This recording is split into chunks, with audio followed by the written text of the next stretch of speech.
కాబట్టి ఇప్పుడు వా అనబడేటటువంటి బీజాక్షరంతో సుందరకాండ ప్రారంభమవుతోంది కాదు, తత్ అని మొదలుపెట్టారు. తతో రావణనీతాయా అంటూ తత్తుతో ప్రారంభమై సుందరకాండ తత్తుతో పూర్తయిపోతుంది. తతో మయా వగ్విదధీన భాషిత శివాభిరిష్టాభిరభిప్రసాదిత అంటారు హనుమ చిట్ట చివర.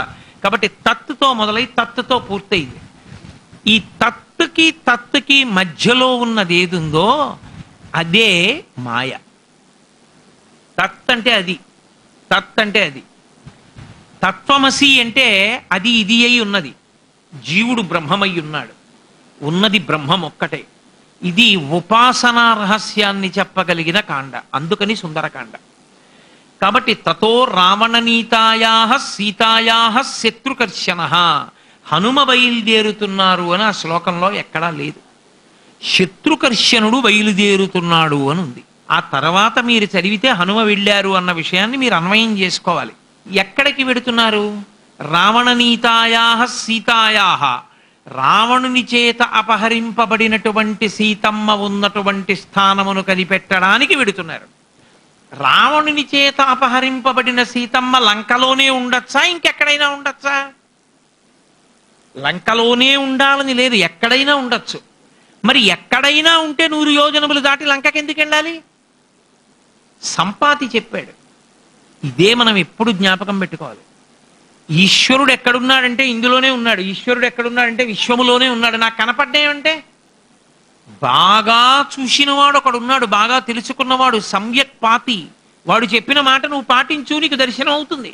నీకు కనపడకపోవడమే ప్రథమంలో ఉండే స్థితి. కనపడిపోతే అందరికీ ఇంకా సాధన ఎందుకు? కానీ అలా చూసిన వాడు ఒకడున్నాడు, వాడు చెప్తున్నాడు, వాడు చెప్పిన మాట నువ్వు దృష్టిలో పెట్టుకోవాలి. సంపాతి చెప్పారు, ఉన్నది సీతమ్మ లంకలో, కాబట్టి లంకకి వెళ్ళాలి. కాబట్టి తతో రావణనీతాయా సీతాయా శత్రుకర్షణ ఏష పథమన్వేష్టం చారణాచరితే పథి. ఆ సీతమ్మని రావణాసురుడు అపహరించి దాచి ఉంచినటువంటి ప్రదేశాన్ని కనిపెట్టి సీతమ్మ దర్శనం కోసమని బయలుదేరినటువంటి శత్రుకర్షణుడైన హనుమ చారణలు ప్రయాణించేటటువంటి పథంలో ఆకాశంలో బయలుదేరి వెడుతున్నారు. అంటే ఆకాశమునకు అంతరములుంటాయి. అన్నిటికన్నా అధమమైన అంతరం కింద దేన్ని చెప్తారంటే కోడి ఎగిరే ప్రదేశాన్ని చెప్తారు. కోడి ఎగురుతుంది, కోడి కూడా ఎగురుతుంది అంటే ఉత్తప్పుడు ఎగురుతూ కనపడదు, అదో చిత్రమైన ప్రాణి. ఇలా మనం స్కూటర్ మీద వెళ్ళిపోతుంటే అట్నుంచి వచ్చి మరీ మోటార్ సైకిల్ దగ్గరికి వచ్చి ఎగిరట్టు గడుతుంది. ఎందుకు?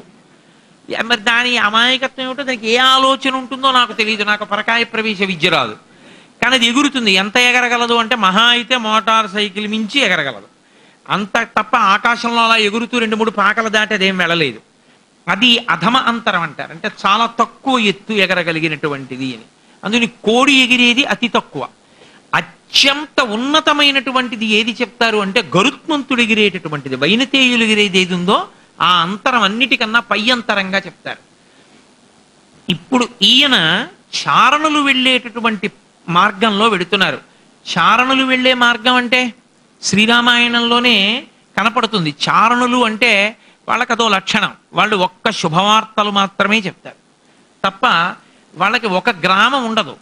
వాళ్ళు గ్రామాంతరముల యందు అలా తిరుగుతూ ఉంటారు. ఇప్పుడు ఎలా తిరుగుతారు అంటే ఆకాశంలో ఉన్నటువంటి ఒక హద్దులో తిరుగుతారంటే భూమికి చాలా దగ్గరలోనే ఎగురుతారు. వాళ్ళు మరీ పెద్ద ఎత్తులో ఎగరరు. ఆ ఎత్తులో ఎగిరి వెడుతూ వాళ్ళు శుభవార్తలన్నీ చూస్తారు. పైనుంచి చూసి ఇక్కడ ఈ శుభం జరిగింది, ఇక్కడ ఈ శుభం జరిగిందని శుభవార్తలు మాత్రమే ముచ్చటించుకుంటారు తప్పించి పనికిమాలిన మాటలన్నీ ముచ్చటించుకోరు. అదొక లక్షణం. దేవతల యొక్క జాతులలో, దేవతల యొక్క అంశాలు కలిగిన వాళ్ళల్లో అనేకమైనటువంటి స్వరూపములను పొందిన వాళ్ళు ఉంటారు. ఒక్కొక్కళ్ళు ఒక్కొక్క రకంగా ఉంటారు. కిన్నెరులని కొంతమంది ఉంటారు, కింపురుషులని కొంతమంది ఉంటారు. వాళ్ళు అట్నుంచిటైతే వాళ్ళు మారుతూ ఉంటారు. గుర్రం శరీరం ఉంటుంది, మనిషి మొహం ఉంటుంది. మనిషి శరీరం ఉంటుంది, గుర్రం మొహం ఉంటుంది. అలా శరీరాకృతులు మారుతూ ఉంటాయి. చారణులు అంటే శుభవార్తలు అందజేసేవారు. అంటే ఆకాశంలో చాలా ఎత్తులో ఎగురుతున్నారు అని మీరు చెప్పడం కుదరదు. చాలా తక్కువ ఎత్తులోనే ఆయన ఎగరడానికి సిద్ధపడుతున్నారు. చారణాచరితే పథి, చారణులు వెడుతున్న మార్గంలో వెడుతున్నారు అంటే శుభవార్త తీసుకొస్తారు. ఏమిటా శుభవార్త? లోకంలో శుభవార్త అన్నది కథాపరంగా చూస్తే సీతమ్మ తల్లి దర్శనం. అసలు నిజంగా శుభవార్త అన్నది జీవితంలో ఏముంటుంది అంటే ఒక్కటే ఒక్కటి ఉంటుంది. ఏమిటది అంటే ఆత్మగా తాను నిలబడగలిగినటువంటి స్థితిని పొందడం.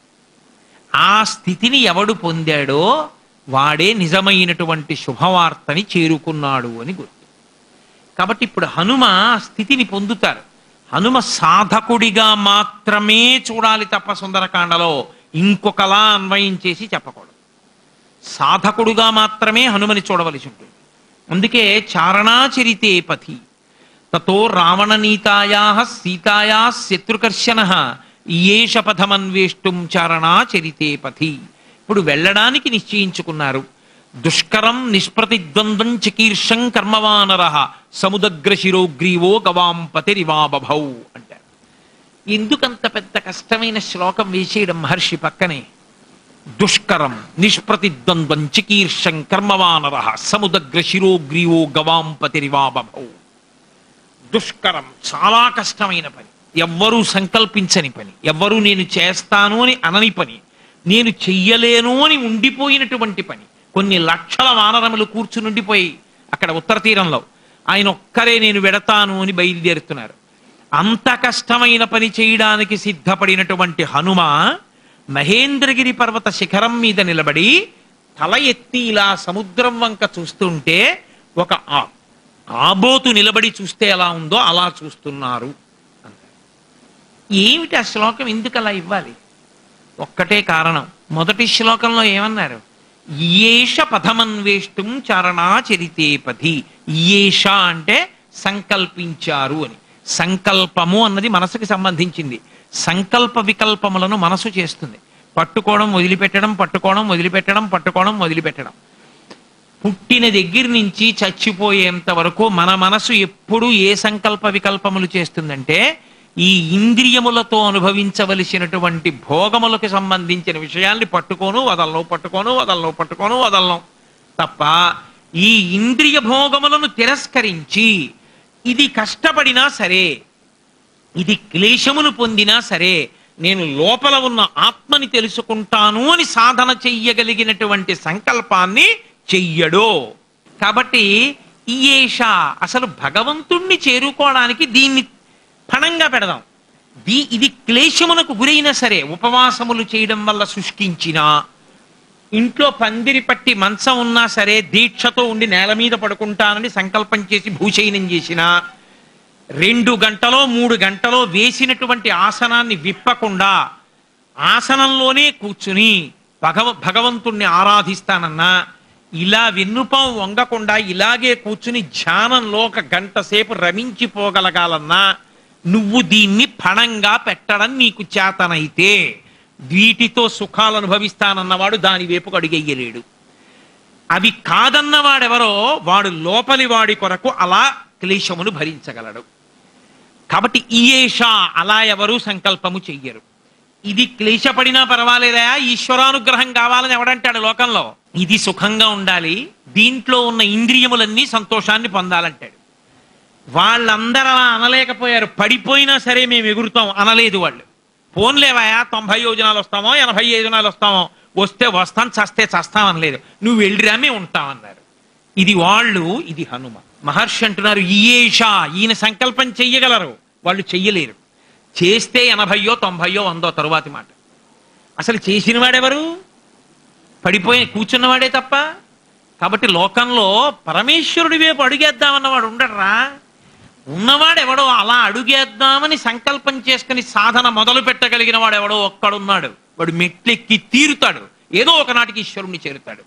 కాబట్టి ఈయేష సంకల్పం కష్టం. అలా సంకల్పం చేయడం కష్టమైతే ఆ సంకల్పమునందు ఊంచుకునేటప్పుడు వచ్చే ప్రతిబంధకాన్ని తట్టుకోవడం మరీ కష్టం. ఎందుకో తెలుసా అండి?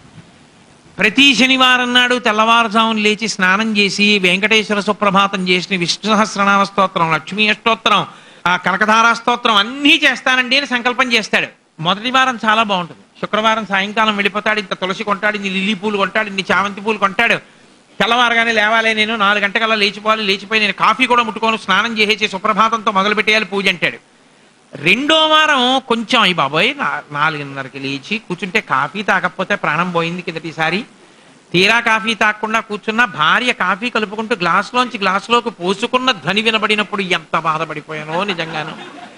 తాగకుండా కూర్చోవడమా, ఒక్కటి మినహాయింపు అడగడమా ఈశ్వరుణ్ణి అని ప్రారంభం. 5 వారాలు అయ్యాక ఎందుకన్నానా ఇది అని ఎంత బెంగ. లక్ష్మీవారం నుంచే వచ్చేస్తోంది కదా శనివారం, లేవాలిగా తెల్లారు కట్ట అంటాడు. ఎంత బెంగో. సంకల్పం చెయ్యడం ఒక ఎత్తైతే సంకల్పమునందు సంతోషంతో ఉండడం ఒక ఎత్తు.